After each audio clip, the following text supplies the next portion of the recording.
आप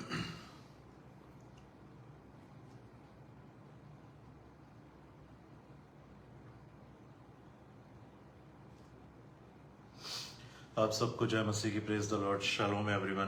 परमेश्वर को हम धन्यवाद देते हैं सारी आशीषों के लिए, धन्यवाद देते हैं सुंदर शाम के लिए, धन्यवाद देते हैं परमेश्वर को कि उसने हमें सुरक्षित रखा, आशीषित रखा। और धन्यवाद देते हैं प्रभु को कि वो आज हमको अपने भवन में लेकर गए और आप सबको मुझको हम सबको प्रभु ने इजाज़त दी कि आज उसके भवन में हम गुड फ्राइडे की इबादत कर सकें। इसके लिए हम प्रभु को धन्यवाद देते हैं।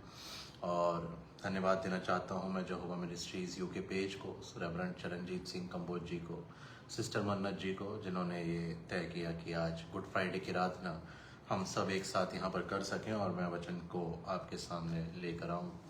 सब बातों में परमेश्वर को महिमा मिले और प्रभु को बहुत बहुत धन्यवाद देते हैं हम उसके बलिदान के लिए। मेरे प्रियो, मनुष्य परमेश्वर को कुछ नहीं दे सकता और हम चाहे अनंत काल तक उसके चरणों पर बैठ के उसका सजदा करें, उसकी इबादत करें, उसकी हम वर्शिप करें, तो भी ये कभी उस बात को पूरा नहीं कर सकता जो प्रभु यीशु मसीह ने इस सारे जहान के लिए, मेरे और आपके लिए किया, अपने आप को बलिदान किया और हमारे सारे पापों को, हम सब के पापों को उसने अपने ऊपर लेकर हमें एक नई जिंदगी दी, अनंत काल का जीवन दिया। हम इसके लिए अपने प्रभु को, अपने डैडी को, अपने बेस्ट फ्रेंड को हम उसको धन्यवाद देते हैं कि केवल प्रभु यीशु मसीह के कारण आज ये जहान टिका हुआ है। मैं और आप यहाँ हैं, संसार अभी भी अपने अस्तित्व में है, ये केवल प्रभु यीशु मसीह के कारण है। तो मैं सच में प्रभु को बहुत धन्यवाद देता हूँ उसके इस महान प्यार के लिए जो उसने हम में से हर एक के लिए दिखाया। कितनी खूबसूरत ये बात है कि हमारे इस जीवन में आने से पहले उसने हमारे लिए अनंत काल के जीवन को तैयार करके रखा। तो हम परमेश्वर को इस बात के लिए बहुत बहुत धन्यवाद देते हैं। इससे पहले कि मैं और आप इस आराधना में आगे बढ़ें, इस सर्विस में आगे बढ़ें, आए हम प्रार्थना करेंगे और प्रभु यीशु मसीह को और उसकी उपस्थिति को मांगेंगे, उसके प्रकाशनों को मांगेंगे, उसके पवित्र आत्मा को मांगेंगे। आइए हम प्रार्थना करें। धन्यवाद धन्यवाद धन्यवाद पिता परमेश्वर, प्रभु यीशु नासरी के नाम से आपके नज़दीक आते हैं। धन्यवाद देते हैं प्रभु आपकी महान दया के लिए, प्रेम के लिए, जो आपने पूरे जहान के लिए क्रूस पर दिखाया है यीशु। हम जानते हैं प्रभु कि वो प्रेम जो आप हमसे करते हैं जो ज्ञान से परे है, और उस प्रेम के कारण आपने हमारे सबके पापों को लेकर अपने ऊपर प्रभु आपने उनको ले लिया और हमारे लिए आपने अनंत काल का मार्ग तैयार किया अपने आप को बलिदान कर कर। हम आपको धन्यवाद देते हैं यीशु कि आपने हमारे लिए लहू को बहाया, अपने बदन को तोड़ा। वो पीड़ा सही प्रभु जो आप कभी अपने संतानों से उसको बयां ना करेंगे, पर हम जानते हैं प्रभु कि वो असहनीय पीड़ा में से होकर आप सिर्फ हम सब के लिए निकले, इस जहान के लिए निकले, ताकि हम एक दिन आपके साथ अनंत काल के जीवन में रहने वाले हो सकें। हम इस प्यार के लिए आपको डैडी बहुत धन्यवाद देते हैं और प्रार्थना करते हैं प्रभु कि हमारा जीवन ऐसा बना दीजिए, क्योंकि हम आपसे अलग होकर कुछ भी नहीं कर सकते और अपनी इच्छा से और अपनी सामर्थ्य से भी हम वो जीवन नहीं जी सकते जैसा आप चाहते हैं। पर वचन कहता है मसीह जो मुझको सामर्थ्य देता है उसमें मैं सब कुछ कर सकता हूँ। मनुष्य से तो नहीं, पर परमेश्वर से सब कुछ हो सकता है। प्रभु आप हमारा मार्गदर्शन करें, हर मार्ग पर, हर कदम पर जो आप हमें लेकर चलते हैं आप अगुवाई करें और हम आपके पीछे पीछे आपके हाथों को पकड़ते हुए एक अच्छे संतानों की तरह, बेटे बेटियों की तरह आपके, और अच्छे भेड़ों की तरह आप जो हमारे चरवाहे हैं और हमारे प्राणों के अध्यक्ष हैं, हम आपका पीछा करें और आपके साथ साथ चलें और आपकी इच्छा को पूरा करने वाले हों। हमारा जीवन हमारे इच्छा से नहीं पर आपकी इच्छा से हो और हम वो करें जो आपकी इच्छा हो प्रभु, हमारी नहीं पर आपकी इच्छा हर बात में पूरी हो प्रभु। आपकी पवित्र आत्मा को मांगते हैं, इस आराधना के लिए धन्यवाद देते हैं। आगे जब वचनों में जाते हैं प्रभु, आप ही हम सब से बात करें और हमें आशीषित करें, पवित्र आत्मा के फलों वरदानों से भरें प्रभु, हमें से कोई भी खाली हाथ ना उठे। यीशु के नाम से मांगते हैं पिता, आमीन आमीन आमीन। परमेश्वर का धन्यवाद हो मेरे लोगों इस खूबसूरत दिन के लिए और इस शाम के लिए, इस समय के लिए कि परमेश्वर ने हम सबको ये मौका दिया कि हम फिर से एक साथ मिल सकें और परमेश्वर के कलाम से हम सीख सकें। मैं और आप जानते हैं आज गुड फ्राइडे है, तो हम 7 वाणियों पर थोड़ा थोड़ा उस पर चर्चा करेंगे, उसको जानेंगे। प्रभु ने जो उन बातों को मेरे और आपके सामने रखा, क्या मकसद था, क्या बातें थी, ये उन 7 वाणियों को मैं और आप जो हैं आज देखेंगे। प्रभु यीशु मसीह की पहली वाणी जो उसने क्रूस पर से कही, जो कि पाई जाती है लूका 23 और उसका 34, हाँ, और उसका 34, जहां पर प्रभु यीशु मसीह ने कहा, 33 से मैं आपके सामने पढ़ रहा हूं। जब वह उस जगह जिसे खोपड़ी कहते हैं पहुंचे, तो उन्होंने वहां उसे और उन कुकर्मियों को भी, एक को दाहिनी और दूसरे को बाई ओर, क्रूसों पर चढ़ाया। तब यीशु ने कहा, हे पिता, इन्हें क्षमा कर, क्योंकि ये नहीं जानते कि क्या कर रहे हैं। और उन्होंने चिट्ठियां डालकर उसके कपड़े बांट लिए। पहली वाणी जो प्रभु यीशु मसीह ने कही कि हे पिता, इन्हें क्षमा कर, क्योंकि ये नहीं जानते कि ये क्या करते हैं। मेरे लोगों, ये बात सच है कि उस समय जो लोग इन सब कामों को कर रहे थे, वो एक योजना का हिस्सा था। परमेश्वर ने जगत की उत्पत्ति से पहले लिखा है, प्रभु यीशु मसीह जो है, मेमना जो है, वो वध किया गया। परमेश्वर ने इस बात को अपने मन में, आत्मा में ठान लिया, और मनुष्य पापी हो जाने के बाद एक मार्ग परमेश्वर ने हम सब के लिए बनाया। अपने एक लौते पुत्र को इस पृथ्वी पर भेजा, और एक समय जब वो पृथ्वी पर आया और उसने अपने प्राणों को बलिदान किया, वो मारा गया, गाड़ा गया, जी उठा, और हमारे लिए एक मार्ग तैयार किया। ये सारी बातें जो हैं, ये भविष्यवक्ताओं के कहने के अनुसार पूरी हुई। हर एक भविष्यवाणी जो प्रभु यीशु मसीह के विषय में की गई थी, प्रभु यीशु मसीह ने उसको पृथ्वी पर आकर उसको पूरा किया। और आप देखिए कि प्रभु यीशु मसीह स्वयं इस बात को बोल रहे हैं कि हे पिता, ने क्षमा कर, क्योंकि ये जानते नहीं कि ये क्या कर रहे हैं। उन लोगों के लिए जो प्रभु यीशु मसीह को क्रूस पर चढ़ा रहे हैं, कीले ठोक रहे हैं, सर पर कांटों का ताज रख रहे हैं, उसका ठट्टा कर रहे हैं, उसका मखौल कर रहे हैं, उसको चुनौती दे रहे हैं, जिन्होंने उसको मारा, थूका, उन लोगों के लिए प्रभु यीशु मसीह कह रहा है कि ये नहीं जानते हैं कि ये क्या कर रहे हैं। और आप देखिए कि इसी बात को प्रेरितों की किताब में पतरस जो है, लोगों के सामने जब खड़ा है और वो लोगों से इस बात को फिर से कहता है 3:17 में, अब हे भाइयों, मैं जानता हूं कि यह काम तुमने अज्ञानता में किया।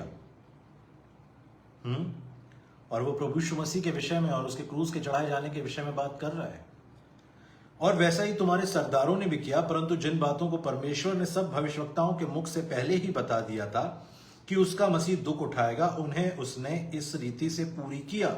इसीलिए अब देखिए, पतरस जो है आगे की बात कर रहा है, कह रहा है वो काम जो तुम लोगों ने अज्ञानता में करा, परमेश्वर के वचन को पूरा करने के तहत वो काम किए गए। वो क्या काम जो तुमने कर तो दिए, पर तुम अनजान थे उन बातों से। और जब वो जी उठा है, और अब जब तुम्हारे सामने परमेश्वर ने हमें वापस खड़ा किया है, ताकि हम तुम्हें परमेश्वर के वचन का सुसमाचार सुनाएं और वास्तविकता बताएं, ये बताएं कि तुमने जिसको मारा था वो तीसरे दिन जी उठा है। अब आगे का जीवन कैसा तुम्हारा होना चाहिए। और वो उनसे कहता है, इसलिए मन फिराओ और लौट आओ कि तुम्हारे पाप मिटाए जाएं, जिससे प्रभु के सम्मुख से विश्रांति के दिन आए।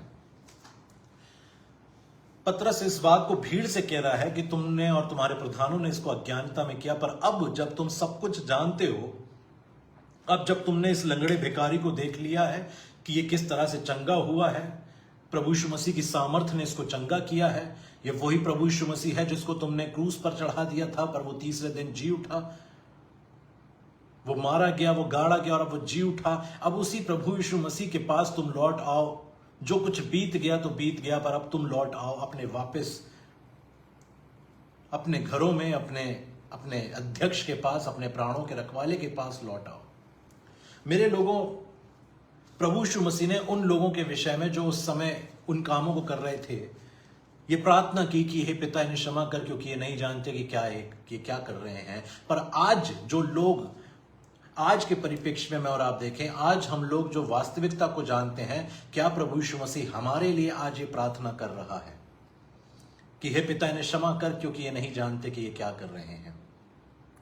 क्या आज मैं और आप ये कह सकते हैं कि परमेश्वर जो है आज भी मेरे और आपके लिए यही प्रार्थना कर रहा है?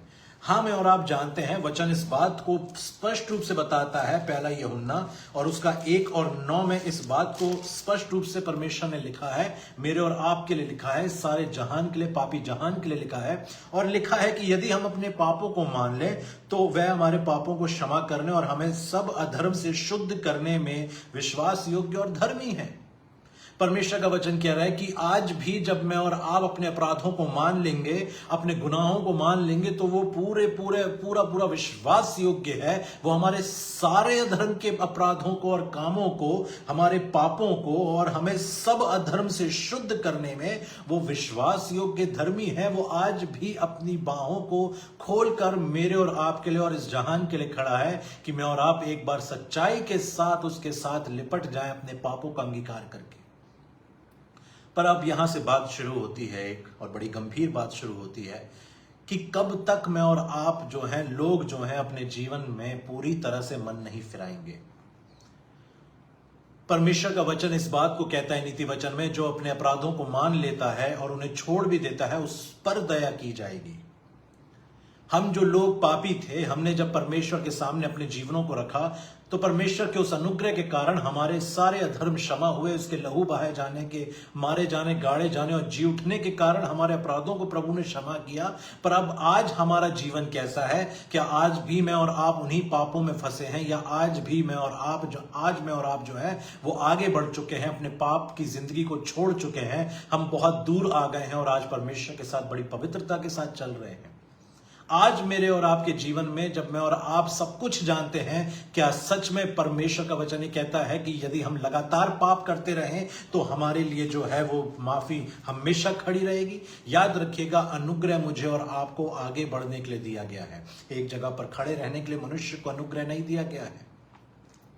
यदि ऐसी बात है कि आज भी लोग जानबूझकर पाप करेंगे, तो फिर इस इब्रानियों की पत्री में जो बात को लिखा गया है, इसका क्या? जो वचन कहता है, क्योंकि सच्चाई की पहचान प्राप्त हो जाने के बाद, और सच्चाई कौन है? मार्ग, सत्य और जीवन। यीशु ने कहा मैं ही हूं, बिना मेरे द्वारा कोई पिता के पास नहीं पहुंच सकता।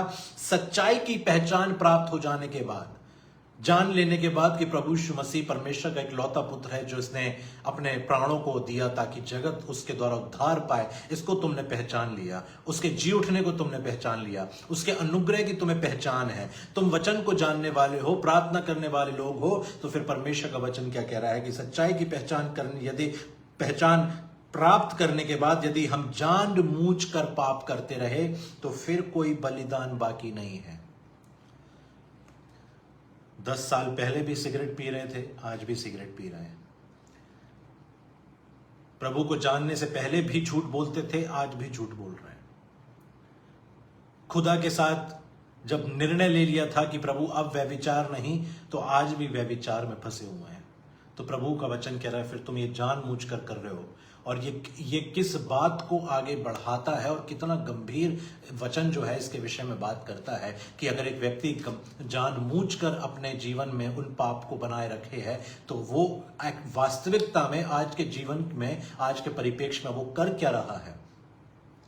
वो शारीरिक रूप से तो नहीं, पर आत्मिक रूप से इस बात को पूरा कर रहा है। और क्या लिखा है? हाँ, दंड का एक भयानक बाढ़ जोना और आग की ज्वलन बाकी है, जो विरोधियों को भस्म कर देगा। जब मूसा की व्यवस्था को ना मानने वाला 2 या 3 जनों की गवाही पर बिना दया के मार डाला जाता है, तो सोच लो कि वह कितने और भी भारी दंड के योग ठहरेगा, जिसने परमेश्वर के पुत्र को पांव से रौंदा और वाचा के लहू को, जिसके द्वारा वह पवित्र ठहराया गया था, अब पवित्र जाना है। हम परमेश्वर के वो लोग जो जानबूझकर आज भी पाप कर रहे हैं, ऐसा करके बाइबल बहुत गंभीर इस विषय में बात करती है कि वो लोग परमेश्वर के पुत्र को पांव से रौंद रहे हैं और उसके लहू के और वाचा के लहू को, जिसके द्वारा वह पवित्र ठहराया गया था, अब पवित्र जाना है। और अनुग्रह के आत्मा का अपमान करता है व्यक्ति, और अनुग्रह की आत्मा का अपमान किया क्योंकि हम उसे जानते हैं। इसीलिए वचन इब्रानियों में ये कह रहा है क्योंकि हम उसे जानते हैं। वो अनजान थे, उनके लिए प्रार्थना हुई, तुम जानकर और जान मूझ कर, फिर तुम जानने के बाद सच्चाई को, तुम जानते हो खुदाबंद यीशु मसीह कौन है, तब भी तुम्हारा जो मन है वो व्यभिचार में फंसा हुआ है, बुराइयों में है, मन के अंदर जलन है, गुस्सा है, अहंकार है, तुम्हें पद का लालच है, तुम उस पद पर बैठ गए और अब घमंड से भर गए। सब कुछ जानने के बाद परमेश्वर का वचन लगातार तुम्हें माफ करता है और तुमसे बात करना चाहता है, पर तुम बदलना नहीं चाहते। वचन कहता है, क्योंकि हम उसे जानते हैं, उस जिसने कहा पलटा लेना मेरा काम है, मैं ही बदला दूंगा। और फिर यह है कि प्रभु अपने लोगों का न्याय करेगा, अपने लोगों का। देखिए क्या लिखा है यहां पे, प्रभु अपने लोगों का न्याय करेगा। जीवते परमेश्वर के हाथों में पड़ना भयानक बात है। तो मेरे लोगों, इस बात को मुझे और आपको समझना बहुत जरूरी है कि आज प्रभु यीशु मसीह मुझे और आपको, मेरे और आपके जीवन में वो कैसे देख रहा है। मत्ती 7 और इस बात को कभी ना भूलें, 21 को, जो मुझसे हे प्रभु कहता है, उनमें से हर एक स्वर्ग के राज में प्रवेश ना करेगा, परंतु वही जो मेरे स्वर्गीय पिता की इच्छा पर चलता है, वही जिसने अपने पुराने मनुष्यत्व को उतार डाला है, अपने पुराने मनुष्यत्व को खत्म कर दिया है। पौलुस कहता है, अब जो मुझ में जीवित है तो मसीह मुझ में जीवित है, मैं क्रूस पर मसीह के साथ चढ़ाया गया। अब जो मसीह में है तो नई सृष्टि है, वो जो पिता की इच्छा को पूरा करने के लिए अपने जीवन को आगे जी रहा है, वो नहीं जो संसार में अपनी इच्छा और संसार में मिलने की इच्छा को पूरा कर रहा है। वो जो परमेश्वर से प्यार रखता है और केवल उसी पर आसरा रखता है और अपना सब कुछ परमेश्वर को मान बैठा है, वो जो परमेश्वर के साथ उसकी आवाज को सुनकर उसकी आज्ञाओं को पूरा करते हुए चलना चाहता है, वो मेरे साथ रहेगा, वो मेरे साथ अनंत काल के जीवन में पाया जाएगा। उस दिन बहुत से लोग मुझसे कहेंगे, हे प्रभु, क्या हमने तेरे नाम से भविष्यवाणी नहीं की और तेरे नाम से दुष्ट आत्माओं को नहीं निकाला और तेरे नाम से बहुत से आश्चर्य कर्म नहीं किए? तब मैं उनसे खुलकर कह दूंगा, मैंने तुमको कभी नहीं जाना। एक प्रार्थना प्रभु यीशु मसीह क्रूस से कर रहा है उन लोगों के लिए जो नहीं जानते हैं कि वो परमेश्वर के पुत्र को चढ़ा रहे हैं, कि हे पिता इन्हें क्षमा कर, क्योंकि ये नहीं जानते कि ये क्या कर रहे हैं। पर जब सब कुछ जान गए और जब प्रभु आएगा तो प्रभु कहेगा, अब मैं तुमको नहीं जानता, अब मैं तुमको नहीं जानता। उस दिन तुम नहीं जानते थे कि तुमने क्या किया, तुम्हारा पुराना जीवन था, तुम नहीं जानते थे, तुम मेरे पास आ गए थे, मैंने माफ कर दिया था। तुमने अपने पापों को मान लिया था, तुम नहीं जानते थे तुम कहां जा रहे थे, मैंने माफ कर दिया था। तुम्हें मदद चाहिए थी, मैंने तुम्हारी मदद भी कर ली कि अपने पवित्र आत्मा को सहायक के रूप में तुम्हें दिया, पर तुम लगातार जानबूझकर पाप करते रहे। अब मैं तुम्हें नहीं जानता। मेरे और आपके विषय में प्रभु यीशु मसीह यदि आज मेरे और आपके जीवन को देखता है तो वो क्या सोचता है, किस रास्ते पर मैं और आप हैं और कहां मैं और आप पहुंचेंगे जो मार्ग मैंने और आपने लिया है। क्या हम पिता की इच्छा को पूरा करने वाले लोग हैं जो आज सब कुछ जान गए हैं और अब वफादार और पवित्रता के साथ रहकर प्रभु के आत्मा की अगुवाई में चलने की प्रार्थना करते और चलना चाहते हैं और चलते हैं, या आज भी हम संसार को तो मुंह से प्रेज द लॉर्ड बोल रहे हैं पर जीवन से कभी प्रेज द लॉर्ड नहीं निकला है। आज भी लोगों के जीवन में वही पुराना जीवन है, उन्हें लग रहा है कि क्या ही बदल जाएगा, पर वचन कहता है कि जीवित परमेश्वर के हाथ में पड़ना भयानक बात है। दूसरी वाणी प्रभु यीशु मसीह ने जो क्रूस पर से बोली, लूका 23 और उसका 39 से 43 तक मैं आपके सामने पढ़ रहा हूं। जो कुकर्मी वहां लटकाए गए थे उनमें से एक ने उसकी निंदा करके कहा, क्या तू मसीह नहीं? तो फिर अपने आप को और हमें बचा। इस पर दूसरे ने उसे डांट कर कहा, क्या तू परमेश्वर से भी नहीं डरता? तू भी तो वही दंड पा रहा है और हम तो न्याय अनुसार दंड पा रहे हैं, क्योंकि हम अपने कामों का ठीक फल पा रहे हैं, पर इसने कोई अनुचित काम नहीं किया। तब उसने कहा, हे यीशु, जब तू अपने राज्य में आए तो मेरी सुधि लेना। दूसरी वाणी प्रभु ने कहा, उसने उससे कहा, मैं तुझसे सच सच कहता हूं कि आज ही तू मेरे साथ स्वर्ग लोक में होगा। आप सोचकर देखिए, एक ऐसा व्यक्ति जिसका पूरा जीवन अपराध में बीता, एक ऐसा व्यक्ति जिसने अपना जीवन जो है एक ऐसी जगह पर वो अपने जीवन को व्यतीत कर लिया है जहां पर अब उसको मृत्यु दंड मिला है। एक ऐसा व्यक्ति जिसका बहुत गंभीर अपराध है, क्योंकि ऐसे अपराध करने वालों को ही क्रूस की मृत्यु दी जाती थी। और दो व्यक्ति हैं जिनका जीवन एक सा रहा है, पाप में रहा है, क्राइम्स में रहा है, घृणित कामों में रहा है, पर अब जीवन के अंतिम पड़ाव पर आ पहुंचे हैं वो लोग। और अब वो देखते हैं कि उनके बीच में एक व्यक्ति लटका है, और उसके विषय में दोनों ने सुना है, और दोनों ने सुना है। इसलिए पहला जो है उसकी निंदा करने से पहले ही उससे बोल रहा है, क्या तू मसीह नहीं? तो फिर अपने आप को और हमें बचा। मतलब जो बीच में है प्रभु यीशु मसीह, जो उनके बीच में है, प्रभु यीशु मसीह के विषय में ये दोनों लोग जानते हैं। ये आज के जीवन को बहुत अच्छे रूप से दर्शाता है। ये दो लोगों का जीवन है, ये दो जीवन है जो आज संसार में चल रहे हैं, और जिनके बीच में प्रभु यीशु मसीह है। ऐसा जीवन आज संसार में जो अपराधों के साथ है, और एक ऐसा जीवन जो अपने अपराध को छोड़कर आगे बढ़ना चाहता है। एक ऐसा व्यक्ति आज के जीवन के परिप्रेक्ष्य में, आज के परिप्रेक्ष्य में देखें, जो आज संसार में है और उसको फर्क नहीं पड़ता है, चाहे वो किसी भी पायदान पर आ चुका है, अपने जिंदगी के किसी भी पड़ाव पर वो पहुंच रहा है, पर वो अभी भी पाप में रहना चाहता है, अभी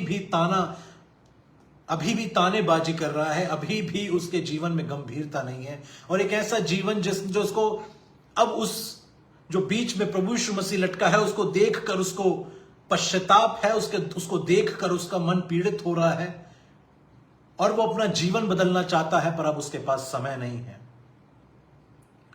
और तब प्रभु यीशु मसीह की तरफ वो बड़े पश्चातापी हृदय के साथ कहता है कि हे प्रभु, जब तू अपने राज्य में आए तो मेरी सुधि लेना। और प्रभु यीशु मसीह जैसे उसके मुंह से ये शब्द निकलता है, वो उससे कहता है, उसने इंतजार नहीं किया, उसने उसको उसके पाप नहीं गिनाए, उसने उसके ऊपर दोषारोप नहीं करा, उसने उसके ऊपर दोष नहीं लगाया, उसने उससे कोई बात नहीं की, उसने उसको सिर्फ एक बात कही, और वो कहता है कि मैं तुझसे सच सच कहता हूं कि तू आज ही मेरे साथ स्वर्ग लोक में होगा।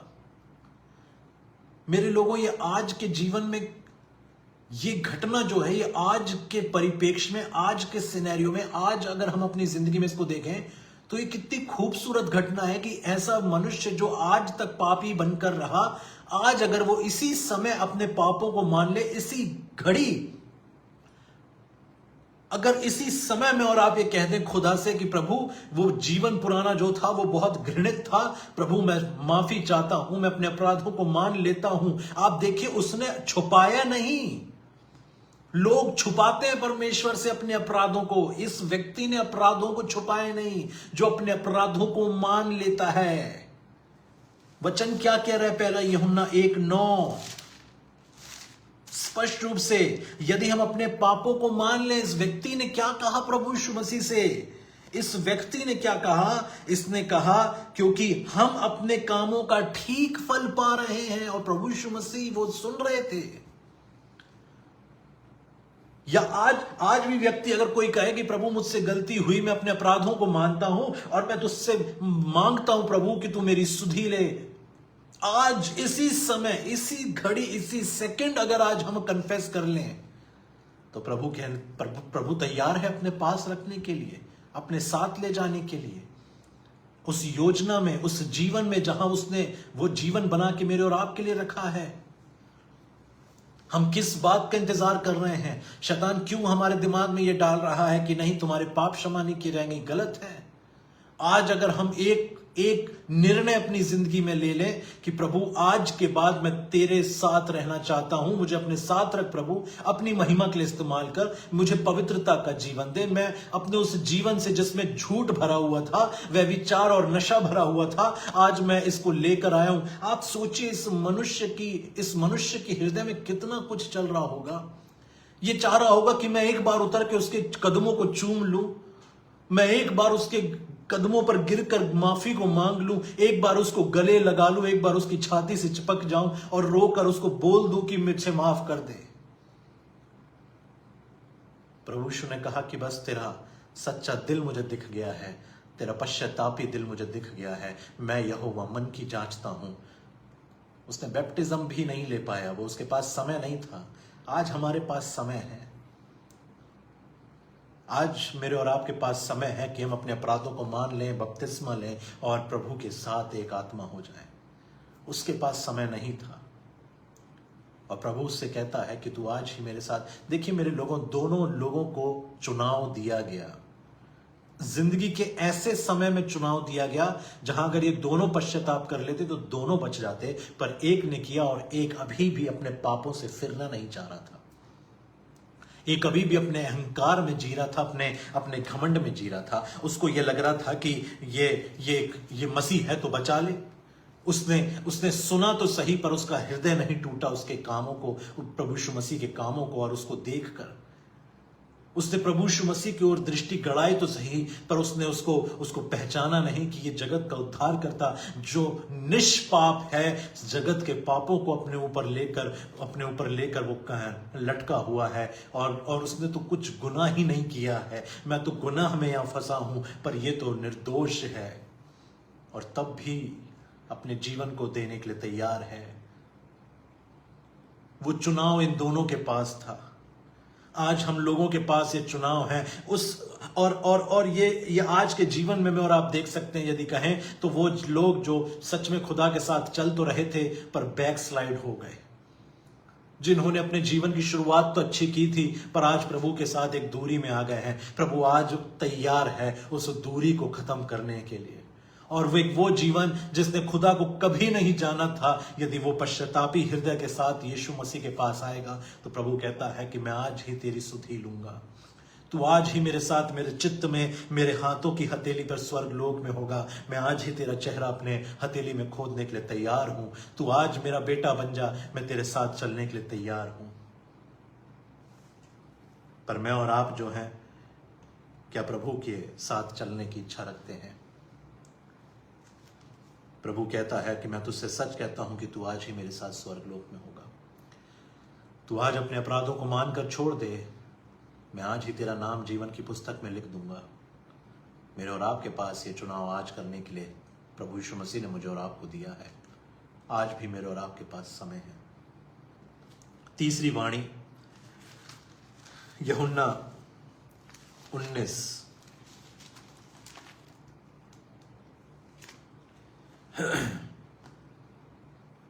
और उसका मैं आपके सामने 25 से 27 पढ़ रहा हूं।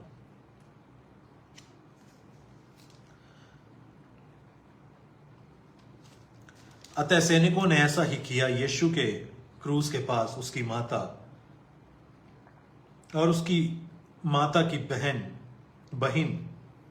क्लोपास की पत्नी मरियम और मरियम मगदलीनी खड़ी थी। जब यीशु ने अपनी माता और उस चेले को जिससे वह प्रेम रखता था पास खड़े देखा तो अपनी माता से कहा, हे नारी, देखिए तेरा पुत्र है। तब उसने चेले से कहा, यह तेरी माता है। एक ऐसा चेला मेरे प्रियो जिससे प्रभु यीशु मसीह प्रेम रखता था। एक ऐसा चेला जिससे प्रभु यीशु मसीह प्रेम रखता था। और लिखा है कि और उसी समय से वह चेला उसे अपने घर ले गया। और यह कार्य प्रभु यीशु मसीह ने यूहन्ना को सौंपा जिससे वो प्रेम रखता था। मेरे लोगों, याद रखिएगा, ये घटना इस बात को बताती है कि प्रभु यीशु मसीह जिससे प्रेम रखते हैं वो उनको जिम्मेदारियां भी देना चाहते हैं। प्रभु यीशु मसीह अपने वचन में, प्रकाशित वाक्य में इस बात को कहते हैं कि मैंने तुम्हें अपने पिता के लिए एक याजक और एक राजा ठहराया है। परमेश्वर का वचन मुझे और आपको स्पष्ट रूप से बताता है कि मैं और आप चुने हुए लोग हैं। मैं और आप जो हैं वो संसार से अलग किए हुए लोग हैं। पहला पत्रस 2:9 लिखा है, पर तुम एक चुना हुआ वंश हो और राजपदधारी, याजकों का समाज। याजक जो परमेश्वर की सेवा के लिए लगे रहते थे। परमेश्वर कह रहा है तुम अब याजकों का एक समाज बन चुके हो। जिम्मेदारी तुम्हारे कांधों पर है। परमेश्वर कह रहा है कि मैंने तुम्हारे ऊपर अपने उस बोझ को जो मेरा बोझ था वो तुम्हें भी मैंने शेयर करने के लिए दिया है। आप देखिए प्रभु यीशु मसीह ने अपनी माता, वो चाहता तो उसके लिए, मरियम के लिए दुनिया का बेस्ट घर, बेस्ट सुविधाएं होती। किसी की जरूरत नहीं थी प्रभु यीशु मसीह को। मरियम अपने घर लौट के जाती, एक बंगला खड़ा होता, चीजें होती, पर उसने क्या किया? उसने अपने बेटे, अपने चेले को वो जिम्मेदारी दी जो वो अभी तक करता आ रहा था। अब चेले को बोला कि अब तू मेरी मां को, इस संसार में जो वो मेरी मां थी उसको तू संभाल, जिसके द्वारा मैं इस संसार में आया। इस संसार में जो रिश्ता मैंने कायम किया उसको तू अब तू आगे बढ़ाएगा। वो जिम्मेदारी उसने अपने प्रिय चेले के ऊपर रखी, वो अपने प्रिय लोगों के ऊपर। क्यों वो मुझे और आपको याजकों का समाज बुला रहा है?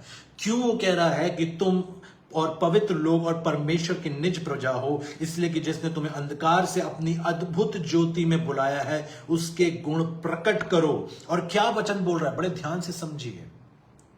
तुम पहले तो कुछ भी नहीं थे। तुम पहले कुछ नहीं थे। अगर मेरी दृष्टि से देखते तो पापी थे,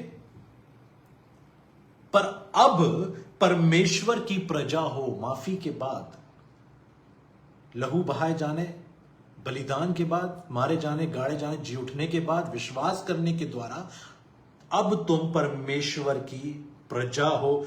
पर तुम पर दया नहीं हुई थी, पर अब तुम पर दया हुई है। और इसी कारण वो आपको और मुझे क्या बोल रहा है कि तुम राजपदधारी, याजकों का समाज। और याजक क्या करते थे? सेवा, खुदावंत की सेवा, उसके कार्यों को करने की सेवा, जो उसने लेवियों को सौंपा था।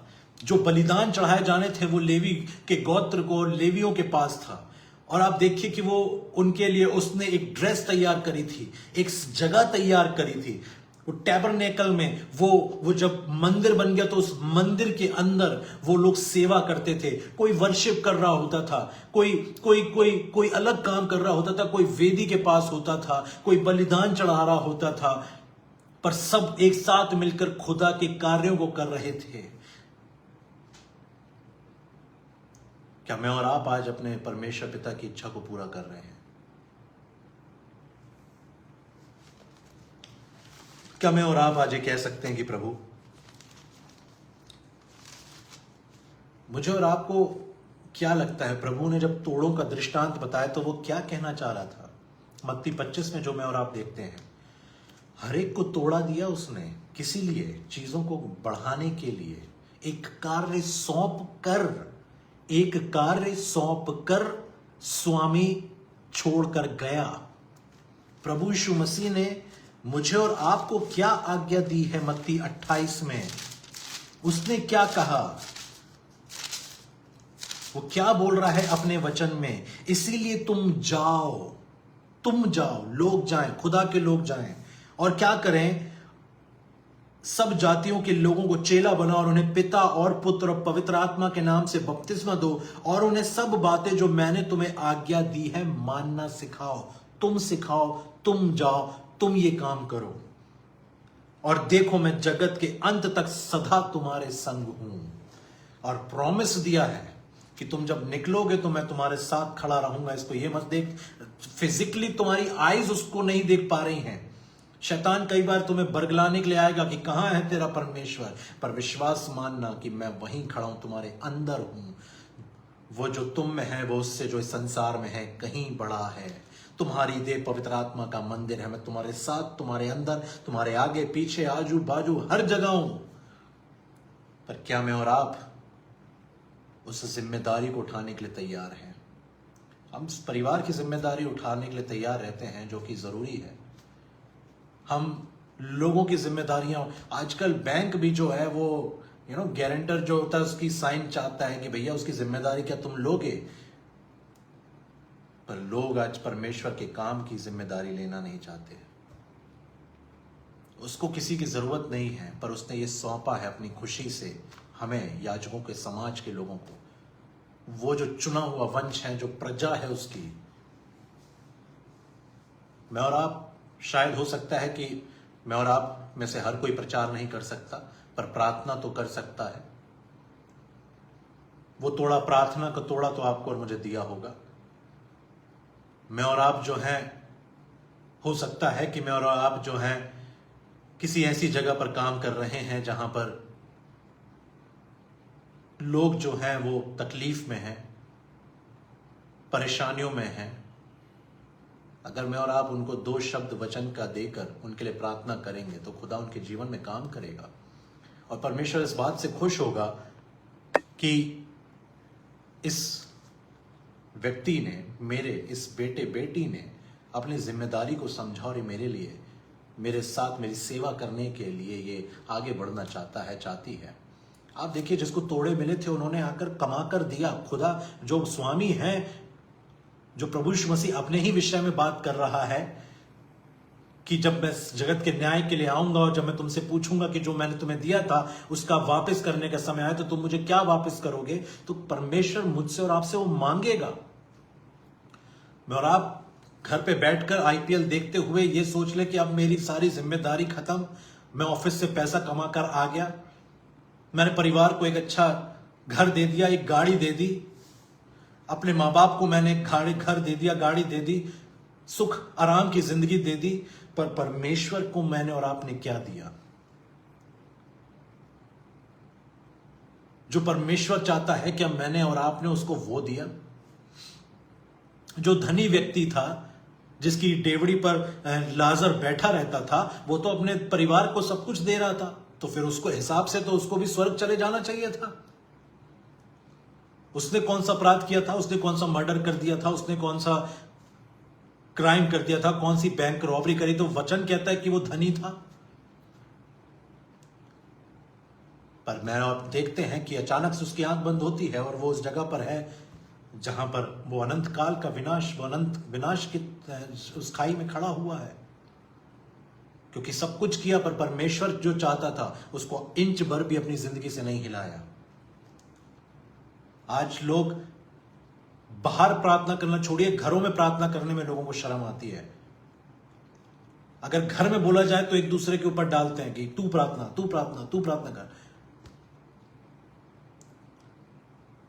प्रेज द लॉर्ड मुंह से जोर से नहीं निकल पाता है, क्योंकि शर्म आती है कि अगर जोर से बोल दिया तो बाकी के लोग सुन लेंगे। चर्च में ताली जोर से नहीं बजा पाते हैं, क्योंकि बाकी लोगों ने सुन लिया तो जाने क्या सोचेंगे, ये तो बड़ा धर्मी बन रहा है। मैं और आप इतना क्यों इन लोगों के विषय में सोच रहे हैं?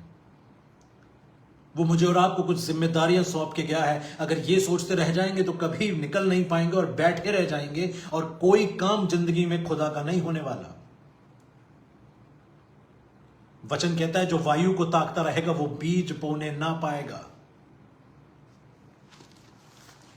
मैं और आप जो हैं किस जगह पर हैं? क्या मैं और आप अपने परमेश्वर के वचन को पूरा कर रहे हैं? क्या मैं और आप उस जिम्मेदारी को पूरा कर रहे हैं जो परमेश्वर ने मुझे और आपको दी है?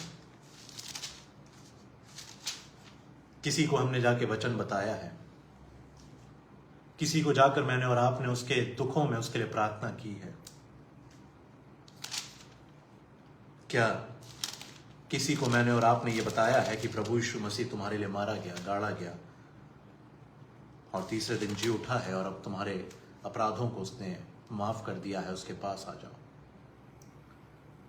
हम टेंशन लेते हैं अपनी चीजों की, अपने ही समस्याओं में फंसे रहते हैं, पर परमेश्वर के राज्य के लिए जो हमारा जीवन समर्पित होना चाहिए याद रखिएगा, ये मैं नहीं बोल रहा हूं, परमेश्वर का वचन कह रहा है तुम याजकों का समाज हो। याजकों की ड्यूटीज लगती थी 1 by 1। एक महायाजक होता था, और आज हमारा महायाजक प्रभु यीशु मसीह है जो हमारा पिता के साथ है, पिता के पास हमारे लिए विनती करता है।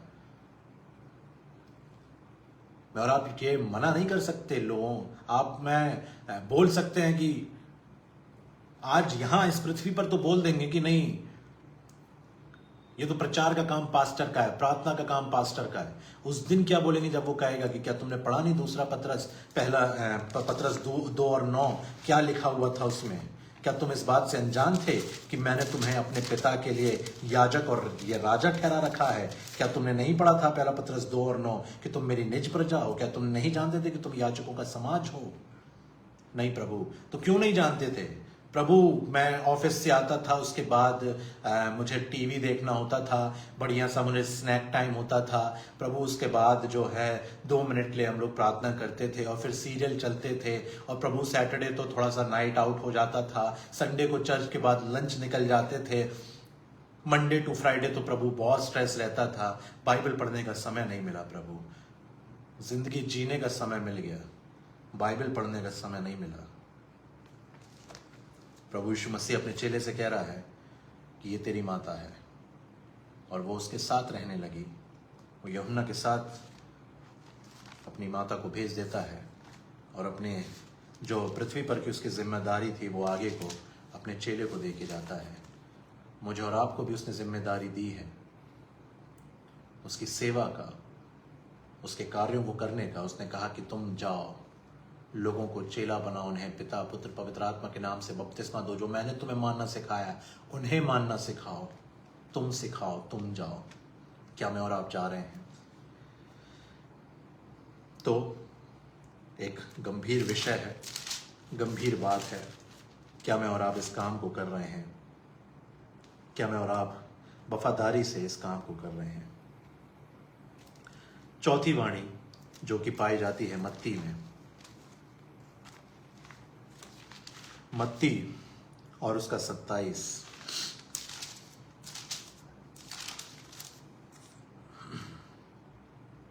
45 से 47 आपके सामने पढ़ रहा हूं। दोपहर से लेकर तीसरे पहर तक उस सारे देश में अंधकार छाया रहा। तीसरे पहर के निकट यीशु ने बड़े शब्द से पुकार कर कहा, एली एली लमा शबक्तनी, अर्थात हे मेरे परमेश्वर, हे मेरे परमेश्वर, तूने मुझे क्यों छोड़ दिया? प्रभु यीशु मसीह अपने पिता से, जो अब पिता नहीं है क्योंकि उसके ऊपर संसार के सारे पाप हैं, बोल रहा है, हे मेरे परमेश्वर, हे मेरे परमेश्वर, तूने मुझे क्यों छोड़ दिया?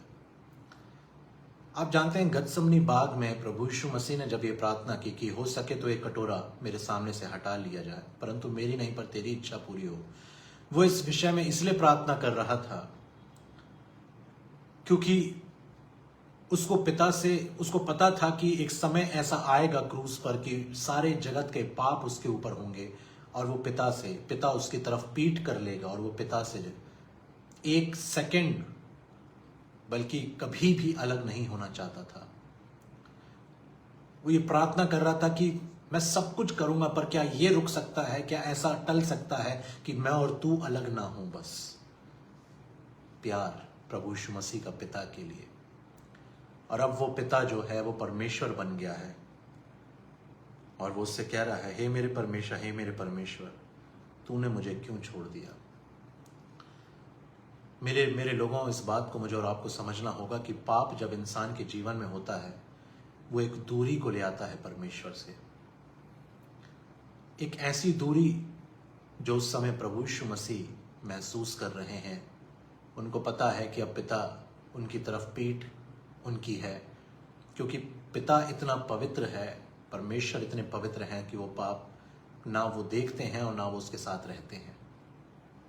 इसलिए जैसे ही स्वर्ग में जब पाप हुआ, विद्रोह हुआ, वो सब नीचे फेंक दिए गए। आज एक दूरी मैं और आप अदन की वाटिका में देखते हैं, जहां मनुष्य अपने आप को पाप में फंसा लेता है और पिता से दूर हो जाता है। और यहां एक दूरी मुझे और आपको दिखती है जहां पूरे संसार को पिता से एक करने के लिए बेटा, एक उसका एक लौता पुत्र स्वयं उससे दूर है, क्योंकि अब सारे जगत के पाप उसके ऊपर है। ये दोनों घटनाएं मुझे और आपको ये बताती है मेरे लोगों कि एक जीवन में जब पाप है, परमेश्वर वहां उपस्थित नहीं है। मुझे और आपको ये समझना होगा कि मैं और आप अपने पाप भरे जीवन के साथ आगे नहीं बढ़ सकते, खुदा के साथ नहीं चल सकते।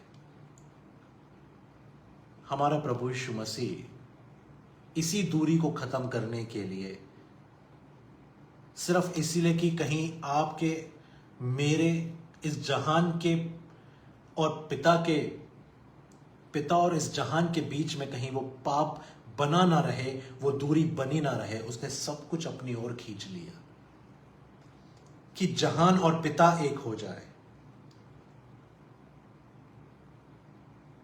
और वो सब चीजें, वो दूरी मैं खींच लूं, और अब अचानक से उसके और पिता के और परमेश्वर के बीच में एक दूरी है। पाप दूरी लेकर आएगा परमेश्वर से, और इसी दूरी को प्रभु यीशु मसीह नहीं चाहते थे। आप और मैं इस बात को बड़ी गंभीरता से अपने मनों में याद रखें और सोचें और चिंतन करें। प्रभु यीशु मसीह ने कोई पाप नहीं किया, पर सिर्फ मुझे और आपको पिता के साथ एक करने के लिए वो पिता से अलग हुआ। क्या आज मैं और आप उसके साथ जुड़े हुए हैं, या आज भी हम पिता से दूर हैं और हमने उसके उस महान बलिदान को अपनी जिंदगी से बहुत छोटा बना रखा है? इतना प्रेम प्रभु का कि उसको पता है कि मैं पिता से दूर हो जाऊंगा जब सारे पाप मेरे ऊपर आ जाएंगे, वो पिता से परमेश्वर हो जाएगा। पर सिर्फ आपके और मेरे लिए उसने ये तय किया कि मैं इनको एक करने के लिए ये भी सह लूंगा, ये भी पिता की अगर ये इच्छा है तो मैं और पिता पवित्र आत्मा ये करेंगे। कितना दुख परमेश्वर को आज देखकर उस जिंदगी को होता होगा जो आज परमेश्वर के साथ वफादार नहीं है। कितना दुख उसको ये सोचकर होता होगा कि मेरे पुत्र ने, एक लौते पुत्र ने मुझे और इनको एक करने के लिए अपनी ओर सब कुछ खींच लिया, हमारी दूरी को हटा दिया। पर आज मनुष्य ने वापस वो दूरी बना रखी है। वो ना केवल मेरे पुत्र का, एक लौते पुत्र का बलिदान भूल गया, वो मेरा प्रेम भूल गया, मेरे उपकारों को भूल गया। याद रखिएगा, एक व्यक्ति जो आज भी जानबूझ के पापों में है, वो सब कुछ भूल कर बैठा हुआ है। उसको इस बात का स्मरण नहीं रहा कि पिता ने क्या दिया है इस जहान के लिए, पुत्र ने क्या किया है इस जहान के लिए, और पवित्र आत्मा आज क्या कर रहा है मेरे और आपके लिए। मुझे और आपको आज अपनी जिंदगी का आंकलन करना जरूरी है। ये देखना जरूरी है कि मैं और आप कितने पानी के अंदर हैं, मैं और आप आत्मिकता में कहां खड़े हुए हैं।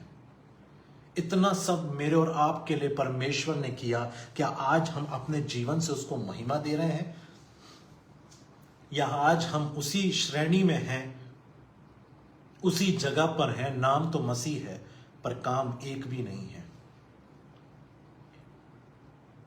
आज भी दो नाव पर पांव रखकर चल रहे हैं, आज भी संसार को भी अपना बनाकर रखना चाहते हैं, आज भी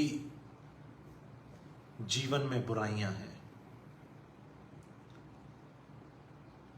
मेरे लोगों, ये बहुत, अगर आप इसको और मैं इसको पढ़ेंगे और आप इसकी डेप्थ को समझेंगे कि क्या बीत रहा होगा उस समय प्रभु यीशु मसीह के ऊपर, मैं और आप कभी अपने पांव को पाप के लिए आगे नहीं बढ़ाएंगे।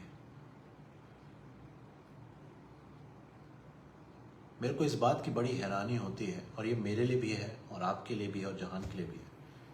पिता वचन कहता है कि परमेश्वर कहता है कि मैंने तेरा चित्र अपनी हथेली में खोद कर रखा है।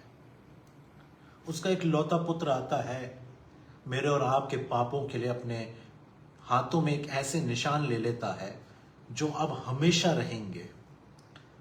जब जब वो उसको देखता होगा, आप जानते हैं यही एक प्रोफेसी थी कि मैंने तेरा चित्र अपनी हथेली पर खोद कर रखा है। वो जो कीले मेरे शरीर में, मेरे हाथ में खोदी गई, उसको ठोका गया, मारा गया, उससे जो निशान बना, जब जब मैं उस निशान को देखता हूं मुझे तू याद आता है। पिता ने, पुत्र ने, पवित्र आत्मा ने अपना काम किया, प्रेम किया, महान प्रेम जिसका बखान नहीं किया जा सकता, जो ज्ञान से परे है। मैं और आप उसको कितना प्रेम करते हैं। क्या आज भी मेरे और आपके हाथों में वो शराब होनी चाहिए, वो नशा होना चाहिए? क्या आज भी मेरे और आपके जीवन में व्यभिचार होना चाहिए? क्या आज भी मेरे और आपके जीवन में वो, या मेरे और आपके दिल ऐसे होने चाहिए जिसमें किसी को माफ करने का दिल नहीं है हमारे अंदर? इस बात को याद रखिएगा। आप जानते हैं प्रभु यीशु मसीह की सबसे पहली वाणी, हे पिता इन्हें क्षमा कर क्योंकि ये नहीं जानते कि ये क्या करते हैं। उसने पुनरुत्थान की यात्रा में, जब वो पुनरुत्थान की यात्रा कर रहा था, उसने सबसे पहले बात जो अपने मुंह से निकाली, उसने कहा इन्हें क्षमा कर दे। अगर मैं और आप अपने जीवन में पुनरुत्थान देखना चाहते हैं, लोगों को क्षमा करना सीखिए, माफ करना सीखिए। आपके और मेरे साथ चाहे उन्होंने क्या भी किया हो, माफ कर दीजिए। आई एम टेलिंग यू, ये परमेश्वर को बहुत खुश करता है। आपके और मेरे जीवन में चाहे हमें लोगों ने कितनी भी ठोकर मारी हो, कितना भी हमारे साथ बुरा किया हो, कितना भी हमारे विरोध में बोला हो, कितनी भी गालियां हमें दी हो, forgive them, then only the resurrection will come in our life। तो फिर तैयार रहिए, देखिए अब पुनरुत्थान कैसे होगा, चीजों का, बातों का, सपनों का, योजनाओं का। मैं और आप आज के इस गंभीरता को समझते हैं कि एक दिन मुझे और आपको पिता से जोड़ने के लिए उसका एक लौता पुत्र उसके साथ एक दूरी में आ गया था। पांचवी वाणी जो कि पाई जाती है यूहन्ना 19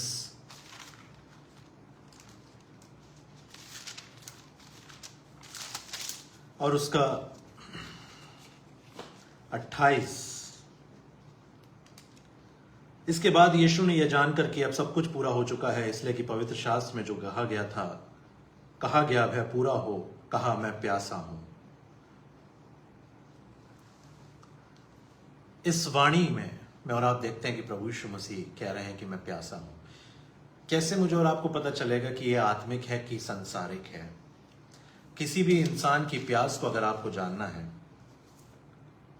तो उसकी भूख को भी जानना जरूरी है।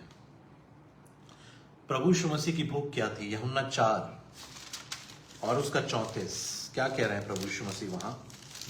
वो अपने भोजन के विषय में बात कर रहे हैं और क्या बोल रहे हैं? यीशु ने उनसे कहा, मेरा भोजन ये है कि अपने भेजने वाले की इच्छा के अनुसार चलूं और उसका काम पूरा करूं। तो उसका भोजन अगर आत्मिक है, उसकी प्यास भी आत्मिक है।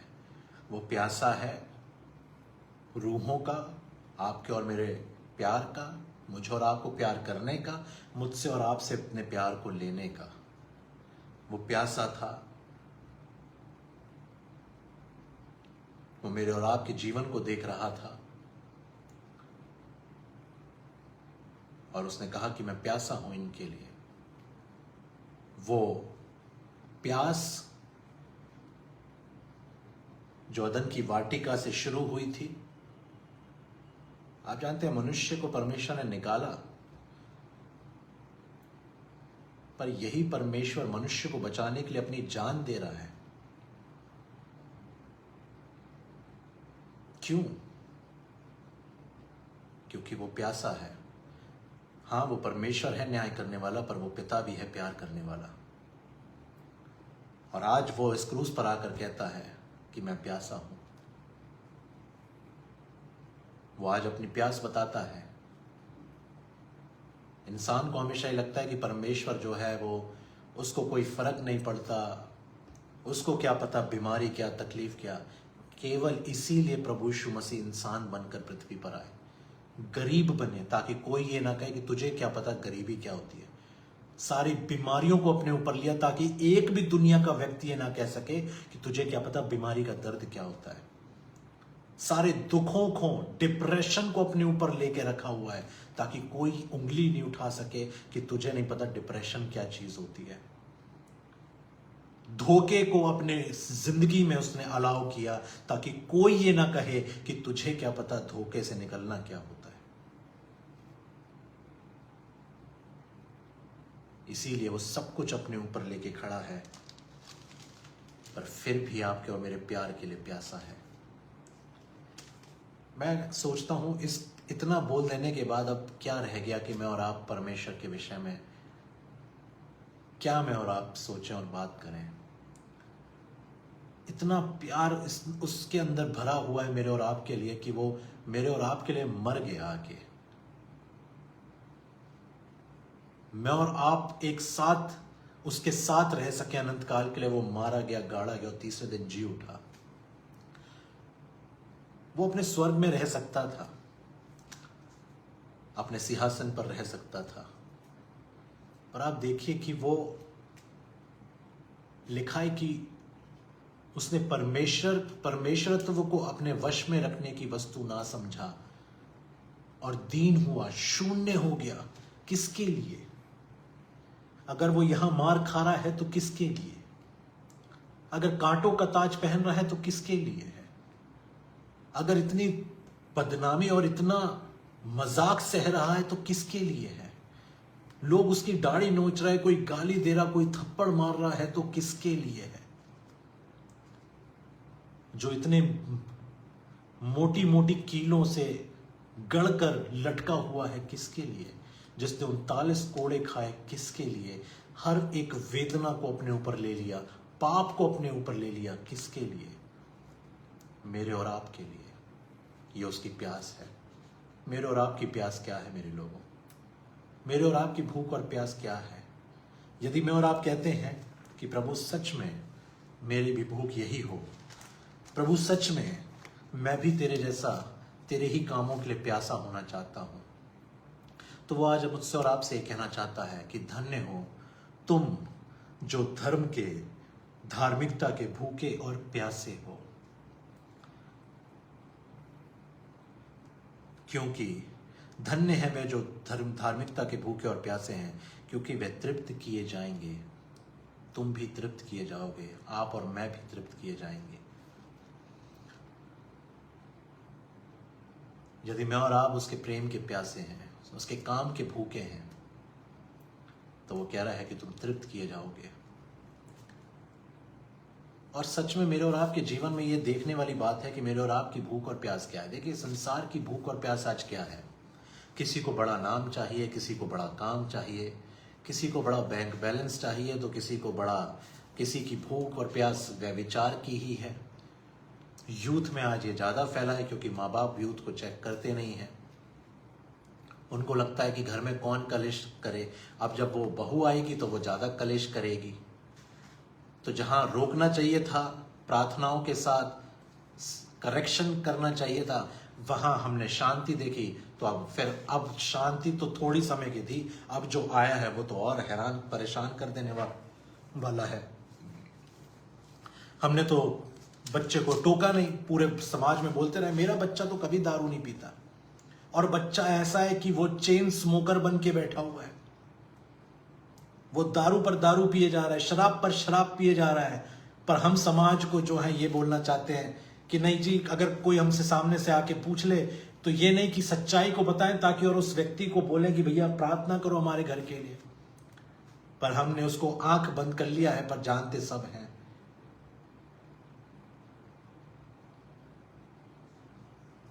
अच्छा नाम है, बिगड़ जाएगा। प्यास यही है, भूख यही है कि परिवार का नाम खराब ना हो। किसी की भूख और प्यास व्यभिचार की है। लगातार गलत पर गलत काम, गलत रिश्ते, एक के बाद एक गलत रिश्ते। और फिर परिवार में ऐसे बन के बैठते हैं जैसे हमने तो कुछ किया नहीं, और ये सोचते हैं कि परमेश्वर ने भी देखा नहीं। मेरे और आपकी प्यास क्या है? कोई पैसे कमाने की होड़ में लगा हुआ है और परमेश्वर से दूर हो गया है। वचन इस बात को कहता है कि जल्दी से धनी हो जाने के लिए परिश्रम ना करना। परमेश्वर पर विश्वास मैंने और आपने रखा है क्या? और अगर है तो और आप जानते हैं कि परमेश्वर जो है वो मुझे और आपको सब कुछ अपने समय पर देगा, क्योंकि वो भी तो देख रहा है कि मेरे और आपकी प्यास क्या है। क्या मैं और आप सच में उसके काम और उसके लिए रूहों को बचाने की प्यास रखते हैं? उसके प्रति उसके प्रेम की प्यास है, वचन की प्यास है, प्रार्थना की भूखे और प्यासे हैं हम। उससे सीखने के भूखे और प्यासे हैं, पवित्र आत्मा के फलों और वरदानों के भूखे और प्यासे हैं। हमें तो बाहर के गिफ्ट्स चाहिए, हमें होली स्पिरिट के गिफ्ट्स से क्या लेना देना। आज कई लोग ऐसे जी रहे हैं, जबकि मुझे और आपको सिर्फ एक चीज, एक बात की भूख और प्यास होनी चाहिए कि पवित्र आत्मा मेरे और आपके साथ रहे, ताकि हम परमेश्वर को सुन सकें और उसकी इच्छा को पूरा कर सकें, पवित्रता में रह सकें, उसके लिए इस्तेमाल हो सकें, उसके प्यार से भरते जाएं। क्या मेरे और आपकी भूख और प्यास है? छठवीं वाणी यूहन्ना 19 और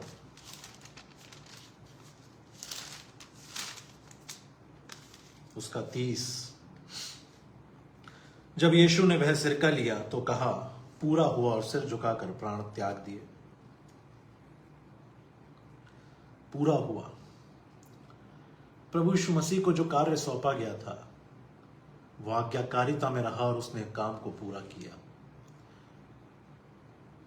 पिता के साथ समर्पित जीवन, प्रार्थना का जीवन, परमेश्वर के कामों को करने की इच्छा का जीवन। जब ये जीवन मेरे और आपके पास होगा तो जो कार्य परमेश्वर ने मुझे और आपको सौंपा है वो जरूर पूरा होगा। बाहर की दुनिया से मत डरिए। देखिए, मैं हमेशा एक बात को बोलता हूं और ये बात मैं भी स्मरण रखता हूं, आज कौन क्या कर रहा है इस बात से बिल्कुल मत परेशान होइए। परमेश्वर ने कहा तुम इन सब बातों से घबराना मत, प्रार्थना करना। और इस बात को स्मरण रखें कि अगर परमेश्वर नबूकदनेस्सर को, जो उस समय का दुनिया का प्रभावशाली बेबीलोन का राजा था, जब उसको कुछ ही मिनटों में घास खिला सकता है, सेकंडों में उसका मन पशु सा कर दिया और वो घास खाने लगा और मनुष्यों के बीच से खदेड़ दिया गया, जब वो उसके साथ ही कर सकता है तो आप सोचिए कि वो क्या नहीं कर सकता। वो तो हमेशा से था ऐसा ही। उसकी ताकत का कोई बखान नहीं है, कोई सीमा नहीं है। मेरा और आपका जो बाप है वो स्वर्ग का परमेश्वर है। मुझे और आपको किसी से डरने की जरूरत नहीं है। मैं और आप अपने कामों को पूरा करें, बाहर की दुनिया की तरफ नहीं, परमेश्वर के सिंहासन की तरफ देखें। वो ताकत वहां से आएगी। पतरस ने जैसी अपनी दृष्टि हटाई परमेश्वर से, डर गया। आज जो लोग डर रहे हैं वो इसलिए डर रहे हैं क्योंकि उनकी दृष्टि परमेश्वर की तरफ नहीं है।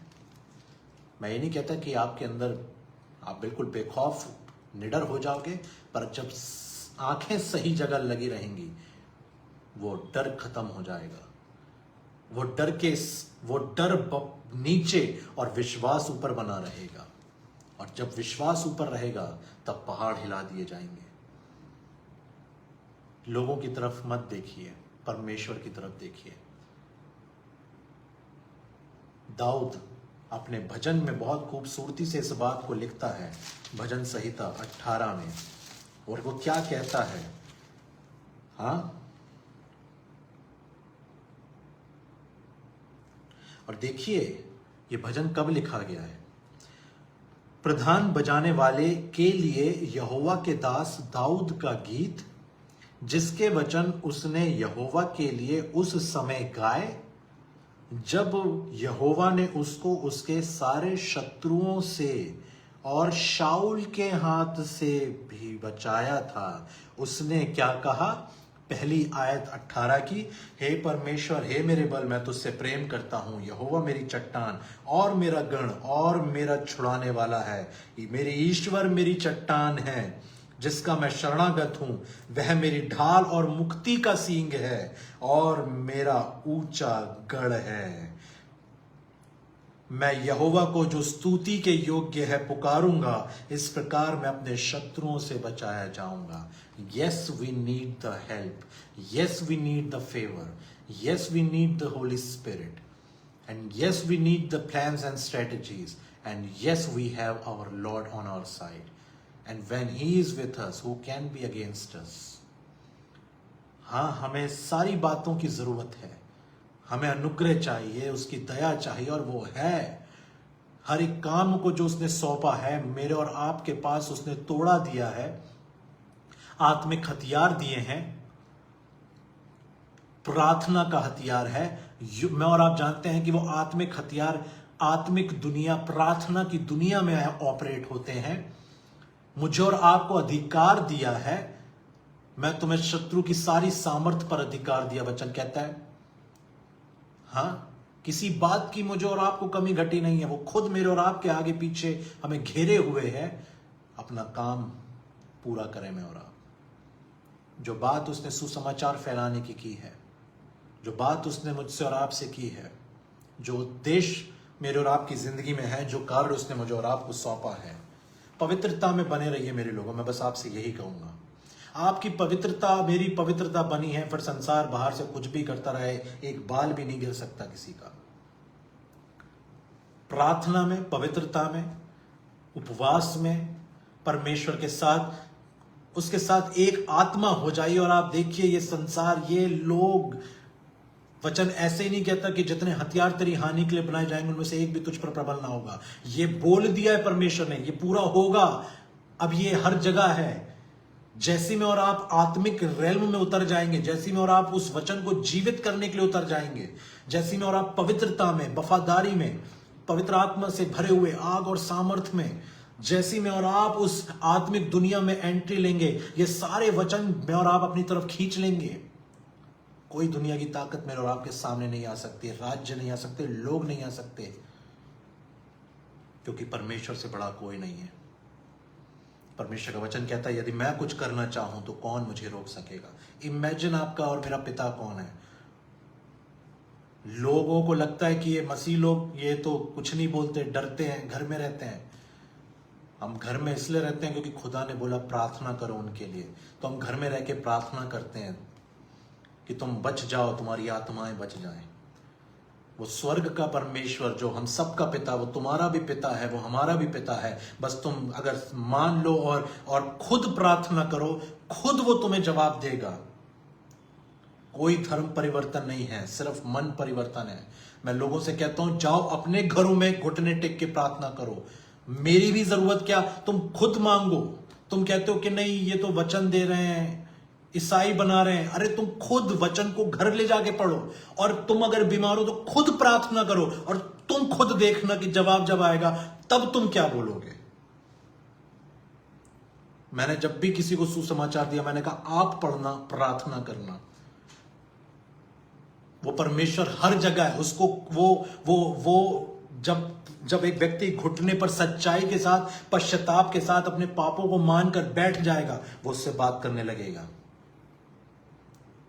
वो सबका रचनाकार है। पर मैं और आप अपना काम पूरा करें, मुझे और आपको जो सौंपा गया है वो पूरा करें। और आखिरी वाणी 7वीं वाणी लूका और उसका 23, लूका 23 और उसका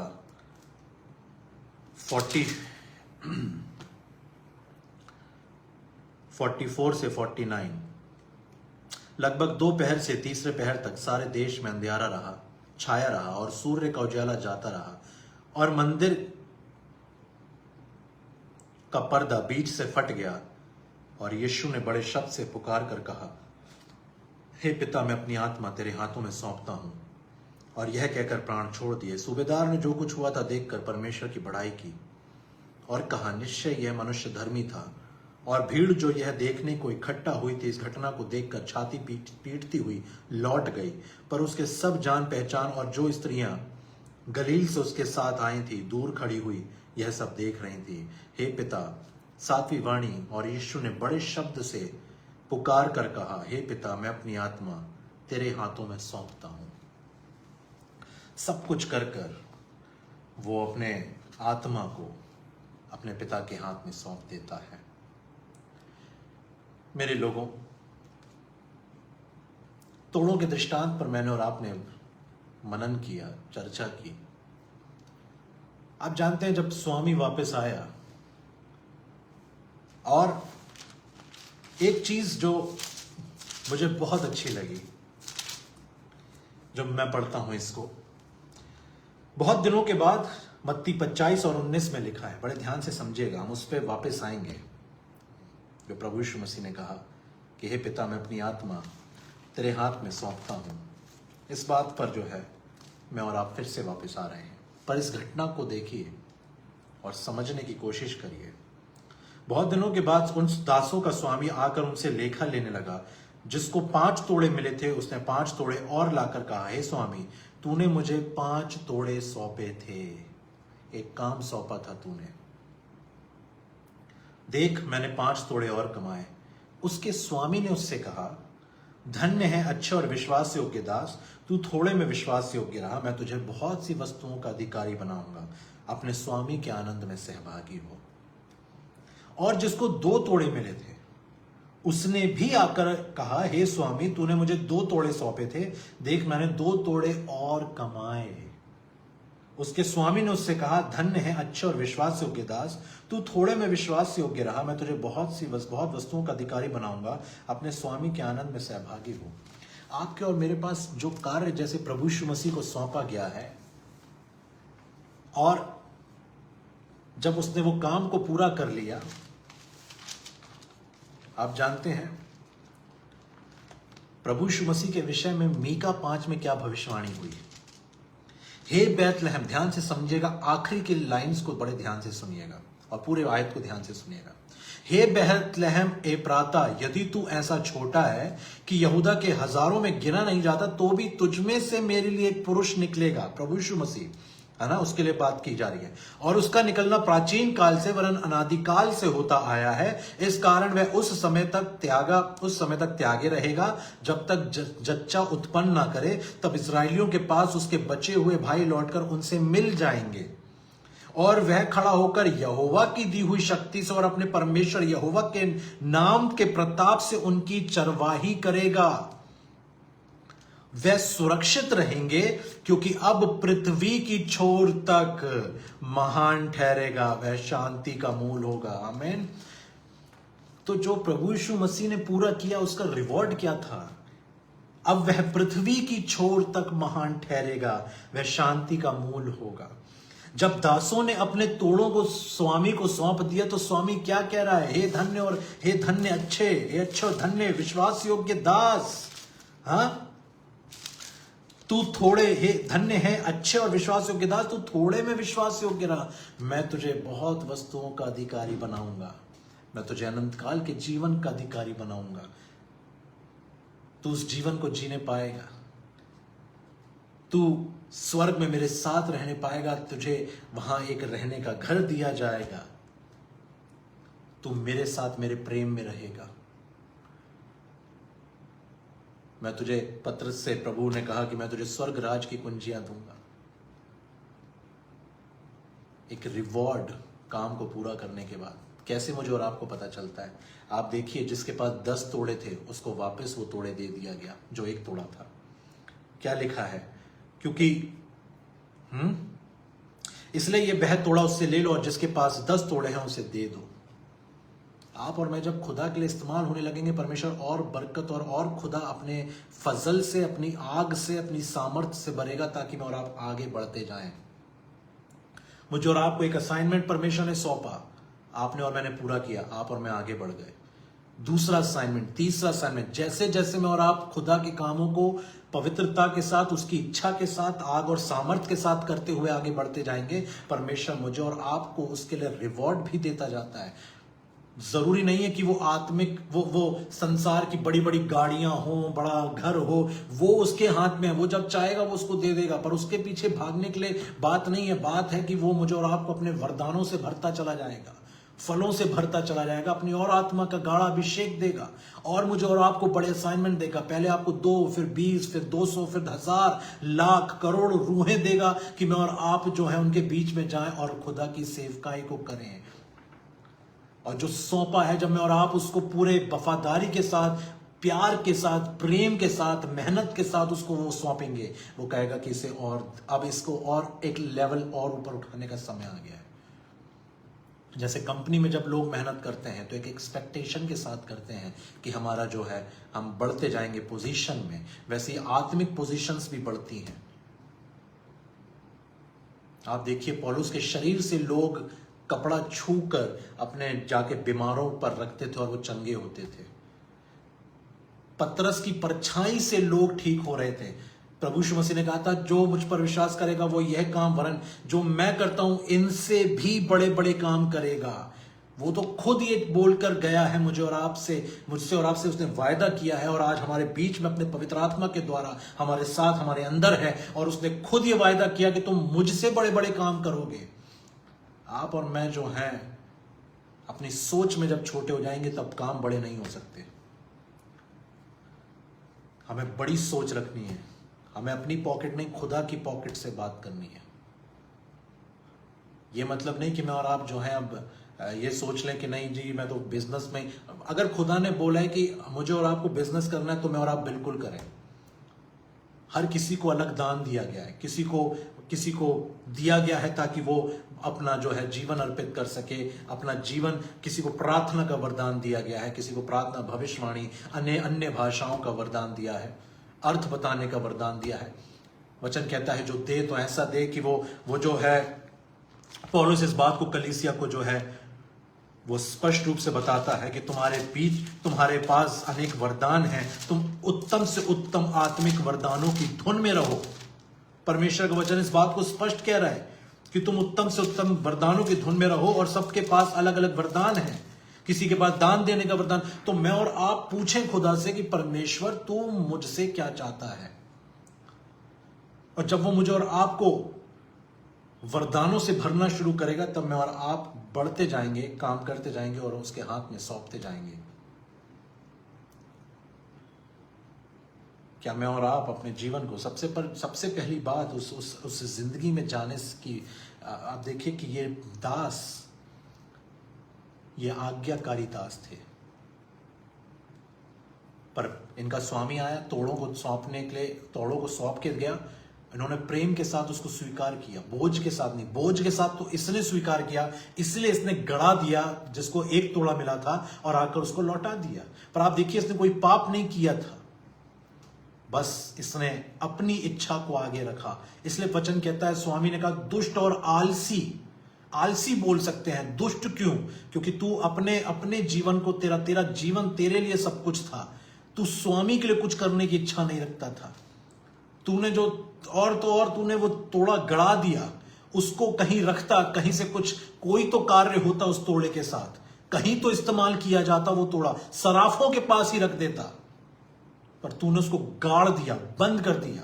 अपने जीवन को तूने परमेश्वर के राज्य के लिए पूरी तरह से खत्म कर लिया। तुझे कोई कार्य नहीं करना पड़े, तूने ये सोच लिया और बस अपनी जिंदगी में ऐश और आराम में, वो एक गालियों में, नशों में, व्यभिचार में तू जीता रहा, पर तूने स्वामी के लिए एक दिन भी मेहनत नहीं करी। अरे एक दिन ही उस तोड़े को वो निकाल कर चला जाता मार्केट में, कुछ तो करता उस तोड़े के साथ। कोई तो कुछ तो कर सकता था। अगर आज मुझे और आपको वो तोड़ा दिया गया है तो मैं और आप प्रार्थना करें। गाने का तोड़ा है तो प्रभु मैं गाना चाहता हूं, मैं गाना चाहती हूं, खुदा आपको स्टेज देगा। पर हमारी इच्छा होनी चाहिए। सबसे पहली शुरुआत ही आज्ञाकारिता से है कि क्या मैं और आप उस असाइनमेंट को एक्सेप्ट करने के लिए तैयार हैं कि नहीं है। परिवार की जिम्मेदारियां लेना अच्छी बात है, पर वचन कहता है तुम्हारे पास स्वर्ग की भी जिम्मेदारियां हैं, तुम याजकों का समाज हो। पवित्र अगर परिवार की जिम्मेदारी है तो ये जिम्मेदारी पहले है कि हमारे बच्चे परमेश्वर में बने रहें। मेरी पत्नी, मेरा पति, मेरे माँ बाप, मेरे बच्चे, मेरा भाई, मेरी बहन, ये परमेश्वर में बने रहे, ये पहली जिम्मेदारी है। परमेश्वर का प्रभु यीशु मसीह कह रहा है, हे पिता, मैं अपनी आत्मा तेरे हाथ में सौंपता हूं। क्या मैं और आप अपना जीवन इस तरह से जी रहे हैं कि आज अगर खुदा आ जाए तो मैं और आप ये कह सकें कि प्रभु तूने मुझे ये तोड़े सौंपे थे, मैं इतने और कमा कर तुझे सौंपता हूं। मेरे लोगों, परमेश्वर की बड़ी योजनाएं हैं मेरे और आपके लिए। अपने जीवन में ऐसे मैं और आप कोई पाप ना रखें जो उन योजनाओं के सामने आ जाए, उन कामों के सामने आ जाए। परमेश्वर बहुत प्रेम करता है मुझसे और आपसे, हम सब से, इस जहान से। परमेश्वर ने जगत से ऐसा प्रेम किया कि उसने अपना एक लौता पुत्र दे दिया ताकि जो कोई उस पर विश्वास करे वो नाश ना हो परंतु अनंत जीवन पाए। अगर मैं और आप कहते हैं कि हम विश्वासी हैं और हमारे विश्वास में कर्म नहीं है तो वह विश्वास मरा हुआ है।